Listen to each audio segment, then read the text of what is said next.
Bueno, señores, yo le voy a decir, vamos a iniciar ahora con la doctora Santiago para que conversemos sobre la tragedia de los niños de la frontera, pero le voy a hacer una acotación sencilla. Después de la CELAC, de la reunión grande de la CELAC, donde fue una reunión histórica en Cuba, inmediatamente en Venezuela se inicia un proceso de desestabilización que todavía está. Muchas guarimbas, unos 40 muertos, y bueno, se da el problema de Ucrania y eso quita un poco de presión a Venezuela.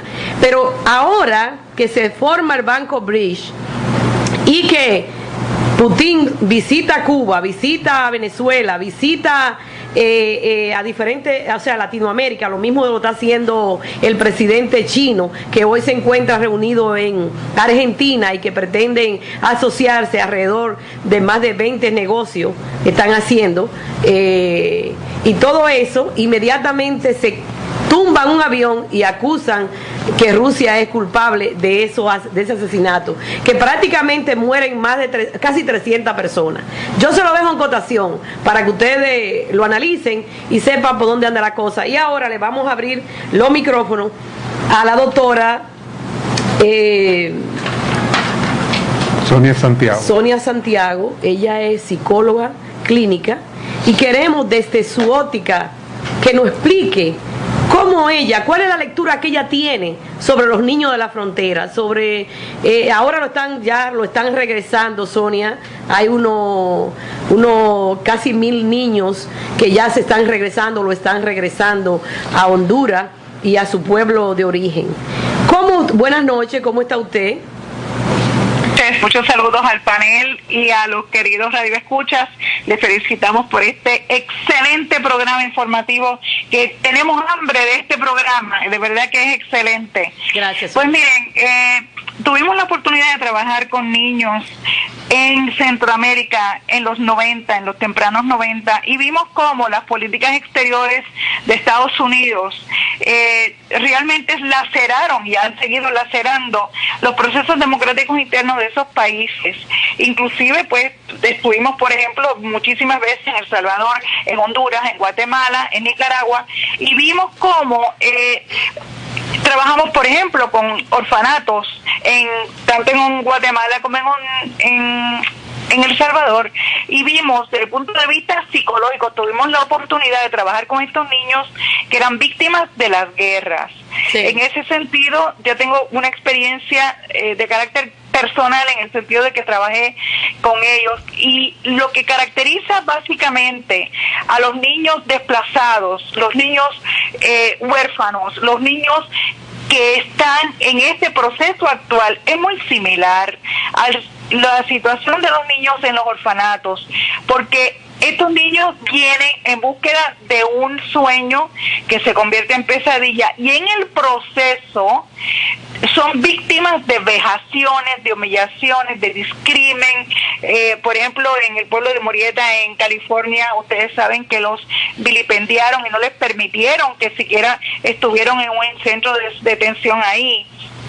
De manera que ellos se han topado con una realidad muy chocante, no los quieren. Entonces, por otro lado, tienen unos sentimientos de abandono de los padres y madres, de los tutores de estos niños, que por más que le digan a un niño que ustedes van a estar mejor, trabajen y nos vamos a reunir eventualmente, en la mentalidad de estos niños y niñas es una sensación de abandono, aunque no sea adrede, porque los padres creen que están haciendo algo positivo por el futuro de estos menores. Así que lo que caracteriza básicamente este tipo de situación traumática desde el punto de vista psicológico es que estos niños posiblemente tengan ataques de pánico, ataques de ansiedad y sobre todo el síndrome postraumático del estrés, que tiene muchísimas características, entre otros insomnio, irritabilidad, ansiedad, depresión, recuerdos recurrentes de lo vivido, los traumas vividos. Entonces fíjense que desde el punto de vista también psicológico está la desconfianza en los adultos, porque desde el punto de vista del desarrollo psicoemocional de estos menores, los niños y niñas necesitan una estabilidad, no solamente en términos de su hogar, sino de los adultos que les rodean. Entonces, ante estos traumas y todo sensación de que están completamente dislocados y a donde van no los quieren, pues se les pueden desarrollar unas defensas que se caracterizan, por ejemplo, con afecto embotado, afecto plano, o sea, como que no expresan emoción alguna, depresión, o sea, que esto de verdad es un horror. Doctora Santiago, para solucionar la situación de estos niños, ¿cuáles alternativas podrían ser utilizadas? Bueno, básicamente lo más importante es la reunificación con la familia de origen, eso sería lo idóneo. Bueno, una estabilidad, o sea, tienen que tener una estabilidad. Yo entiendo que es importante, bueno, desde el punto de vista humanitario, miren, ni deberían haber fronteras. Yo creo que deberían hasta inclusive traer a los familiares para que estén con estos niños lo más pronto posible. La estabilidad es sumamente importante y regresarlos a sus países de origen, si eso es lo que Obama como política exterior va a tener, pero enfrentándose otra vez a las situaciones terribles que pueden haber. Yo entiendo que ha habido mucha inestabilidad, por ejemplo en el caso de Honduras, con el golpe de Estado de hace 5 años de Manuel Zelaya, el presidente depuesto, y eso, sí. Después de eso que ha habido mucha más inestabilidad en el pueblo hondureño.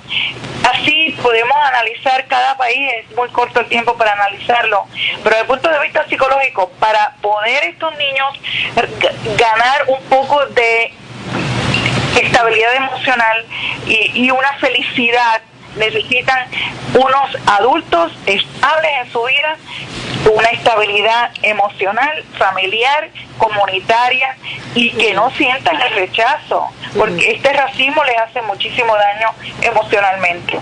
Sí, yo quería añadir, Sonia, saludos, Aníbal Ayala por aquí. Quería añadir algunos puntos que para que las personas que te están escuchando tengan una perspectiva más clara. Este año se han detenido cerca de 46,000 niños en la frontera. El año pasado se habían detenido 24,000 y se espera que esa cifra pueda crecer entre 70 y 90 mil dólares. 70 y 90 mil niños en la frontera. También es por primera vez, añadiendo a lo que tú estabas diciendo, por primera vez históricamente hay más niños refugiados este año desde Honduras que desde México, que parece imposible por la cercanía de la frontera con México y por el tamaño de México, pero aún así esa es la realidad que se está viviendo. O sea que ese golpe de Estado definitivamente tiene que haber precipitado el exilio de estos niños desde Honduras para Estados Unidos. Sí, muy importante lo que estás diciendo, y yo quiero señalar que no es que ellos tienen un taxi que los trae directito a Estados Unidos. Mi gente, ellos tienen que abordar un tren bajo unas condiciones horribles, que el tren no se detiene, que le llaman la bestia.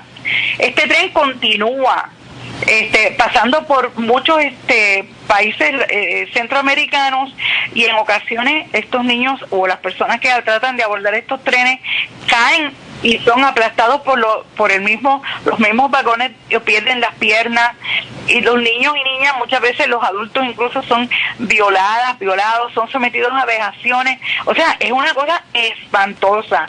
Entonces yo quiero traer particularmente otro ángulo, que es el asunto de lo que es el colonialismo, versus el imperialismo.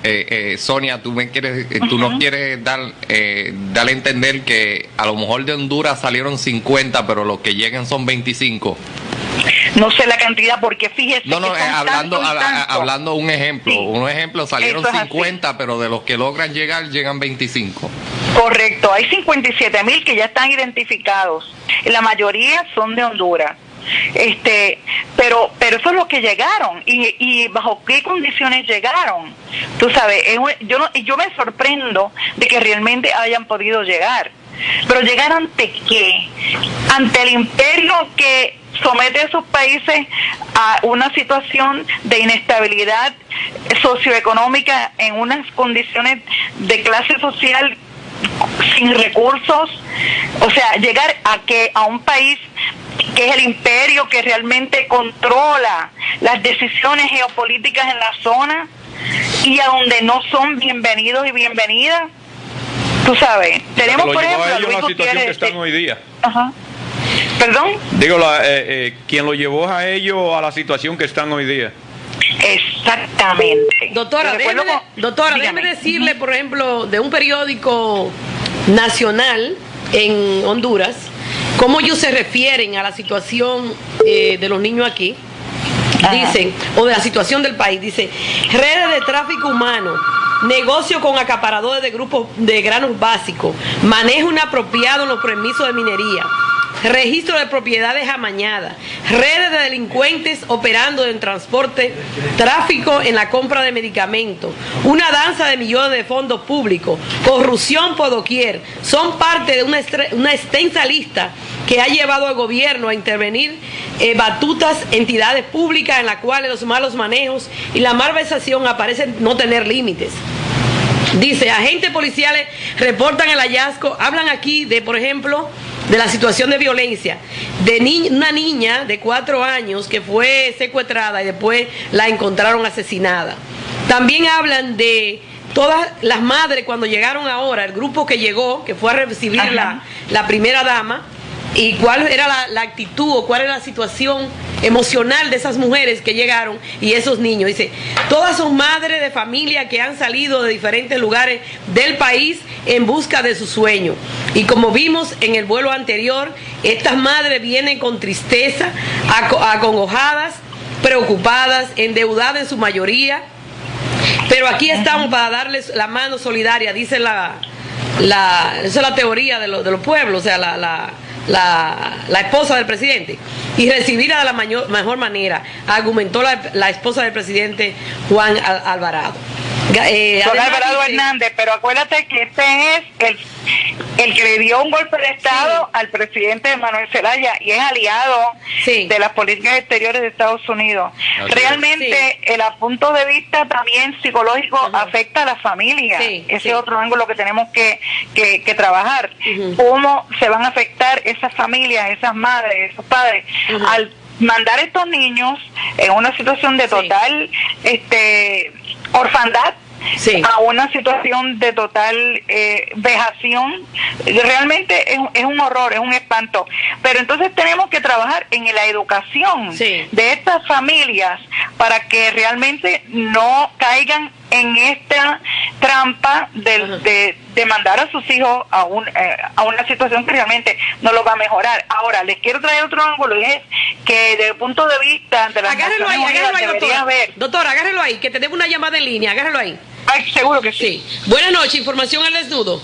Oh, no, muy bonito el programa, todo lo que está diciendo la psicóloga y todo, eso es perfectamente de verdad. Sí. Y si da tiempo y tú tienes por ahí una canción que dice, menea la colita, señor Caimán de los Guaraguao. ¿Cómo fue? Menea la colita el señor Caimán, como una señorita el señor Caimán. Oh, la canción, una canción. En Cuba. Sí. Bueno, no, lo que queríamos que el señor, la persona iba a opinar sobre lo que estaba pasando. No, él opinó.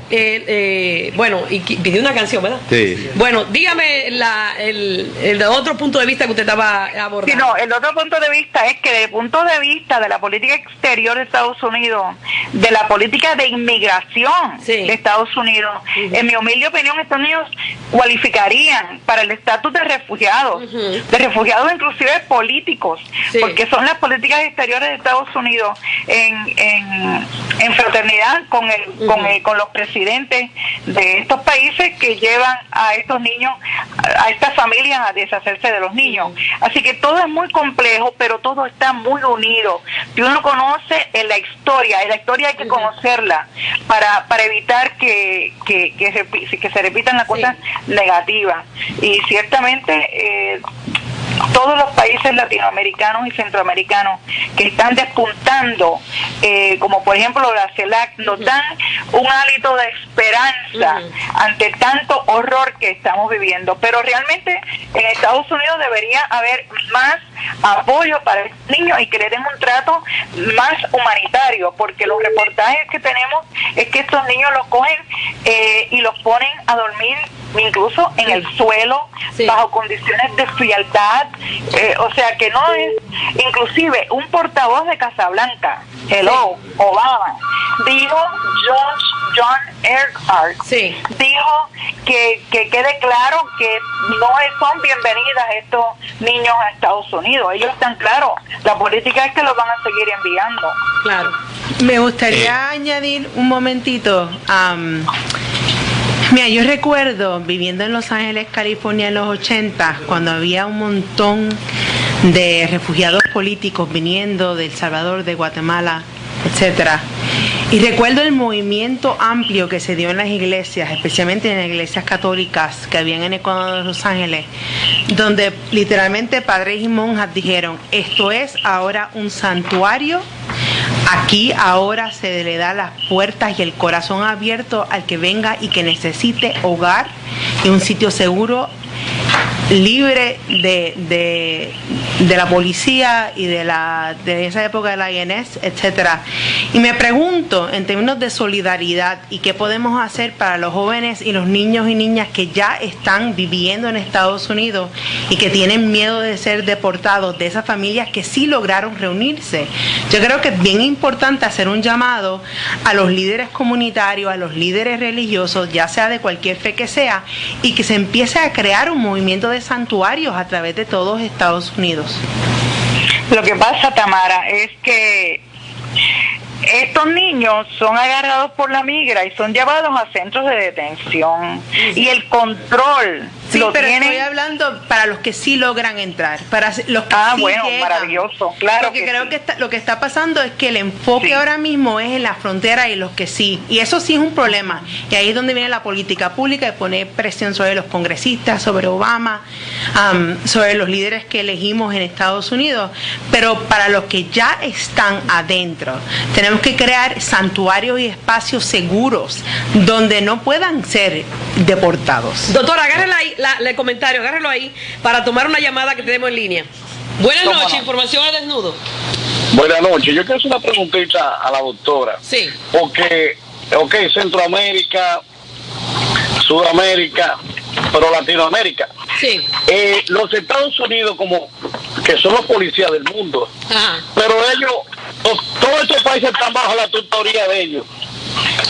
¿Cómo uno ve la corrupción que hay en Latinoamérica completa? ¿Y cómo está la condición económica? Porque yo le juro por mí, no por lo demás, sino porque yo tengo este país como exiliado económico. Sí. Porque yo quisiera tener mi país. Porque este país ha mantenido todo el tiempo esos países con gobierno corrupto, donde las leyes no se cumplen, donde la gente en vez de ir mejorando lo que va bajando de calidad de vida. Esa es mi pregunta y le escucho por la radio. Está bien, gracias. Doctora, dígame. ¿Escuchó la pregunta? No tengo clara la pregunta, pero dice que ¿por qué Estados Unidos sabe, voy a interpretar, sabe que esos gobiernos que ellos controlan son corruptos y que tienen los pueblos abandonados prácticamente sus necesidades y no hacen nada? O sea, ¿por qué? Bueno, porque el interés de Estados Unidos no es el bienestar del pueblo en términos de educación y de salud, por ejemplo, sino del control que tiene Estados Unidos de el comercio y los recursos naturales de esos países. En otras palabras, Estados Unidos da de la para coger de la pechuga. Ellos lo que les interesa prácticamente es el control. Por ejemplo, tenemos el comercio Kafka, ¿verdad? Que esos son unas maquiladoras, unas fábricas que se han puesto, que es una especie de tarifa sin impuestos entre Estados Unidos, México, etcétera.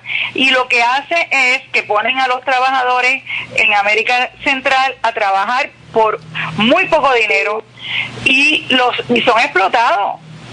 Y eso le conviene a Estados Unidos, porque esa misma pieza de ropa que se hace en El Salvador por una centavería, cuando llega a Estados Unidos se vende altísimamente. Y entonces está, por ejemplo, el control de los recursos naturales de la agricultura y así por el estilo. En el caso de Puerto Rico está el control de las bases militares, por ejemplo. Y así, por eso es que lo están haciendo. Pero quiero recalcar lo que dijo Aníbal ahorita, sí. Y es que los países latinoamericanos y centroamericanos se están organizando y conformando, por ejemplo, en la CELAC, que son países que están utilizando sus recursos para su mejor bienestar. Por ejemplo, parte de la CELAC es el caso de Ecuador, donde Rafael Correa incluso demandó a Chevron, sí, porque Chevron allá les contaminó con petróleo ríos y distintos recursos naturales de Ecuador. Doctor, agárrelo ahí para coger otra llamada que tenemos en línea, porque la gente quiere compartir con ustedes las informaciones también. Buenas noches, información al desnudo. Buenas noches, es un placer oír esa trilogía que componen ese programa. Gracias. Fíjese que yo creo que prácticamente al paso que va Latinoamérica, van los países subdesarrollados. Estados Unidos va a llevar la peor parte. ¿Sabe por qué? Porque le diré lo siguiente: todos esos corruptos y ladrones, después que acumulen grandes fortunas, se pueden ir a vivir a Arabia, a Europa y a cualquier país lejano, porque con el dinero se vive hasta en el infierno. Y yo considero que Estados Unidos, así como quiere captar los recursos de los que somos ciudadanos de los Estados Unidos, ellos deben poner oficinas en todos los países que dependen de la economía norteamericana, porque todos los préstamos son dependencia de Estados Unidos. Deben poner oficinas para auditar todos los administradores y ellos controlar parte de la economía de Latinoamérica, y así no se proyecta esos grandes éxodos de niños que los padres lacerados por las grandes necesidades y el hambre que pasan, prefieren que para que se muera el niño en la casa, que se muera en el camino o que llegue a Estados Unidos. Es todo lo que tengo para esta bella audiencia. Gracias, Viagra. Leonardo, por Richard. Sí, mira, según decía la doctora y lo que decía el amigo que llamó, el amigo Viagra, en estos países les son más útiles así con una mediana educación. ¿A qué lo enseñan? Leer y escribir, pero en curso a nivel de primaria, porque les son más útiles a estos países. Estos corruptos se cubren unos al otro, es una complicidad entre unos y otros. Entonces se instalan con los capitales golondrinos que andan floreando países, se instalan en cualquiera de esos países de nosotros, y las empresas que llegan de este país, que llegan de los países que tienen esa capacidad de instalar empresas en otros países porque andan buscando mano de obra barata, esas empresas se rigen por las leyes de los países de origen, por unas leyes internacionales, pero cuando se trata de pagar el salario de los obreros, se rigen por las leyes del país. Y por eso tú puedes ver que en un país de eso, una persona trabaja 20, 30 años y no puede comprar ni siquiera una casita, que es posible que ganen $1 y $2 diarios. Si lo trasladamos a dólar, las monedas de esos países, ustedes pueden ver esos, que $1 o $2 diarios es lo que gana una persona en uno de esos países, porque así se manejan ellos, porque de esa manera son más útiles a este país y a esos capitales, porque nada más no es este país, están los europeos, están los japoneses y están todos esos capitales que se gobiernan por un tipo de leyes que tienen creadas para ellos, para su propio beneficio. Sonia, yo quiero hacer un análisis bien leve y a la misma vez te voy a hacer una pregunta para ver dónde es que estamos en este momento de la historia. Lo que voy a hacer bien breve, esta cuestión de movimiento de gente, esto no tiene que ver con nada de ciudadanía, porque hasta nosotros los puertorriqueños nos vamos 1000 por semana. O sea que estamos desangrando el país. Con la diferencia que no lo detienen. No, entramos y salimos, pero nos estamos yendo, porque ahí no se puede estar. Un país que supuestamente tiene en deuda 9.6 billones de deuda externa, que no se sabe cómo, porque es un país sin soberanía, que no sé con quién ellos harán contratos, pero ya están amenazando cerrarles el gobierno. O sea que ya ni gobierno hay tampoco. Y así nos pasamos, pero a lo que voy, porque esto es para el trabajador universal. Sí. ¿Quién le repara al trabajador todos los traumas psicológicos? El destierro, el abuso que tú recibes, la explotación, más lo que la sociedad nos hace, porque está lo que nos hacemos nosotros mismos y está lo que nos hace la sociedad, ¿verdad? Porque no vivimos... Tú eres Richard, ¿verdad? Claro, tú eres Richard. Sí, claro. Te reconocí por la voz. Bueno, entonces, yo te voy a decir. Y prendemos el televisor y lo que vemos donde quiera es sangre, muerte, desgracia, ya porque ya ni se puede viajar por avión porque te los bajan también. Entonces, ¿dónde es que estamos parados universalmente el ser humano en sí? La niñez que no llegan ni a los 15 y ya están ultrajados por el movimiento económico. Agárrelo ahí, doctora, porque tenemos una llamada en línea y queremos ver si el comentario lo podemos juntar. Buenas noches, información al desnudo. Buenas noches, se fue la llamada, ok. Entonces contesten la pregunta. Dale para allá. A Richard. Ajá, bueno, mira, la base de todo es la conciencia humana, la capacidad de uno desarrollar un proceso introspectivo de análisis, de pensamiento crítico, pero claro, se necesita cierto nivel de educación, ¿verdad?, para poder entenderlo. Yo no estoy hablando, de educación formal, de que tú tienes que ir a la universidad ni nada de eso. Estoy hablando de una persona que puede tener un 2º grado de primaria, pero tiene la conciencia, unos valores, unos principios que te llevan entonces a tomar desde la óptica de tu pobreza, desde la óptica de tu situación de vida, de tu situación de clase social, organizarte en cooperativas, organizarte en tus comunidades para luchar en colectivo hacia unas metas comunes. Eso es lo que puede rescatar a la persona y a las comunidades. La felicidad es la lucha trabajada en colectivo. Doctora, tenemos una llamada en línea. Buenas noches, información al desnudo. ¿Quién nos habla? Buenas noches. Buenas noches, ¿cómo está? Es bueno tú de Diamond. Díganos. Adelante. ¿Usted ha visto un abuso más grande que lo que tienen con los braceros haitianos que han hecho toda su vida cortando caña en la República Dominicana y no quieren darle la pensión de 5,000 pesos, que se están muriendo de hambre? Y estos bandidos que se han puesto sueldos, que se han pensionado con 5 años de trabajo y se han pensionado con $500,000 de pesos, $1,000,000 de pesos, 300,000 pesos, y esos infelices que se están muriendo de hambre, esos pobres haitianos, se están muriendo de hambre y no quieren darle esa pensión de 5,000 pesos. ¿Usted ha visto un abuso más grande de la humanidad que eso? Bueno. Gracias, buenas noches. Gracias. Eso es lo grosero. Fíjate, sobre lo que decía la doctora Santiago, la situación se da de una manera tal que como que escapas a nosotros mismos. De todos modos,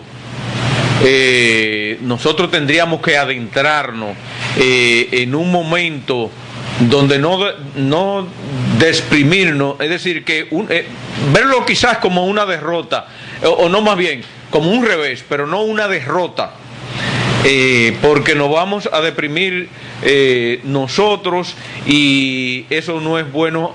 Ahora el mundo está en una convulsión que nosotros vamos a tener que tomar en nuestras manos, nosotros, el pueblo, en sentido general, me refiero. Entonces, en el sentido que decía la doctora, que es a donde voy, es en el que se constituya en grupo para poder hacer presión, para poder defenderse, hasta...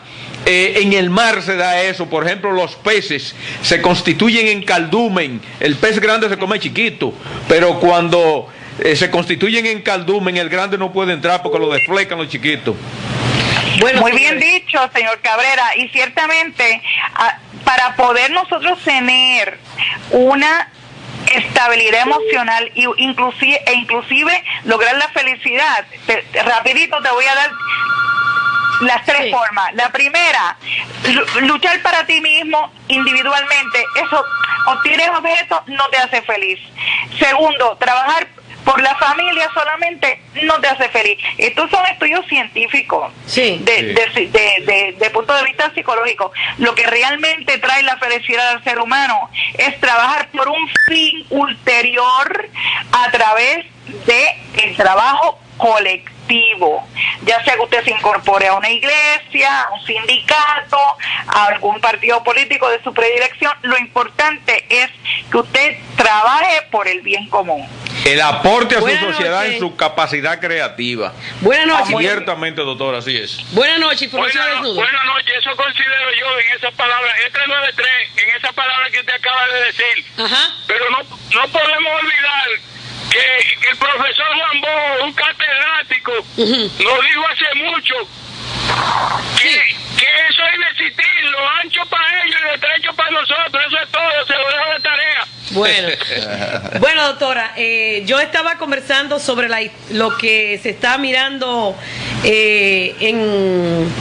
allá en Honduras, diciéndola y hablaba de la esposa del presidente. Ella dice, tenemos que diseñar un plan de desarrollo para nuestro país que permita combatir la inseguridad, la violencia, el narcotráfico, y que podamos de esta manera llegar a las causas estructurales de este problema que hace que muchas familias emigren de nuestro país y busquen oportunidades en otros. Yo no estoy tratando de resaltar la noticia de ella, sino de que ellos están claros que el nivel de inseguridad, que para terminar con el tema, el nivel de inseguridad y la falta de protección en sentido general que tiene la población ha provocado ese éxodo de personas venir a Estados Unidos, que es, óiganme bien, que le vende al mundo que llegar a Estados Unidos, a ese sueño americano. Todo el mundo está interesado en conseguirlo. Ahora, yo lo ando buscando, pero no lo he encontrado. Pero a nosotros nos venden esa teoría, vamos a buscar el sueño americano. Y significa para los países de nosotros, cuando nos hablan del sueño americano, es algo tan grande, que es como si tú te fueras a llegar a la gloria. Y uno va para el infierno. Eso es lo que por eso yo te dije que estos niños se les vendió la idea de que iban a llegar a ese sueño, pero se ha convertido en la peor de sus pesadillas a su corta edad, y va a haber una secuela, va a haber unas consecuencias emocionales que les va a marcar para el resto de su vida. Y lo que trajo Tamara previamente es de que se deben organizar unos tipos de santuario para los niños que sí se queden en Estados Unidos.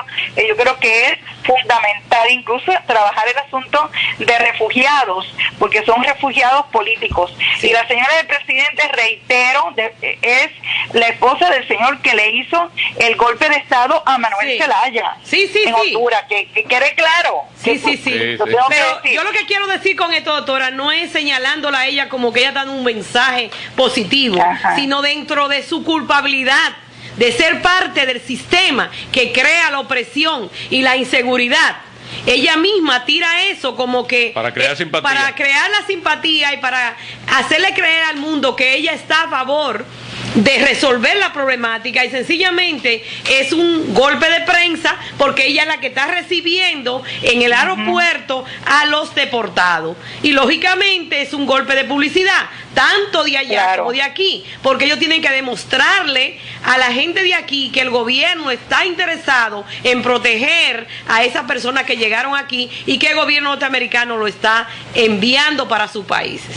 Eso es lo que Muy bien dicho, muy Sí. bien dicho, lo expresaste muy bien, María.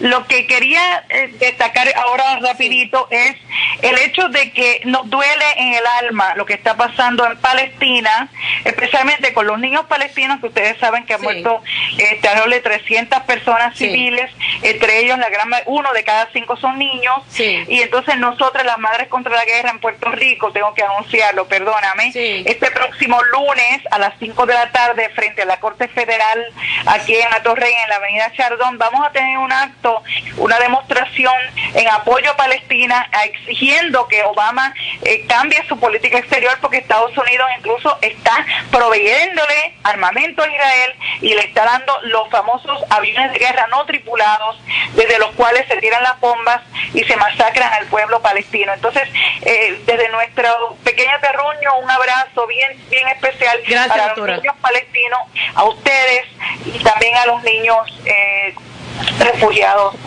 Gracias, doctora, por Gracias, el tiempo doctora. que nos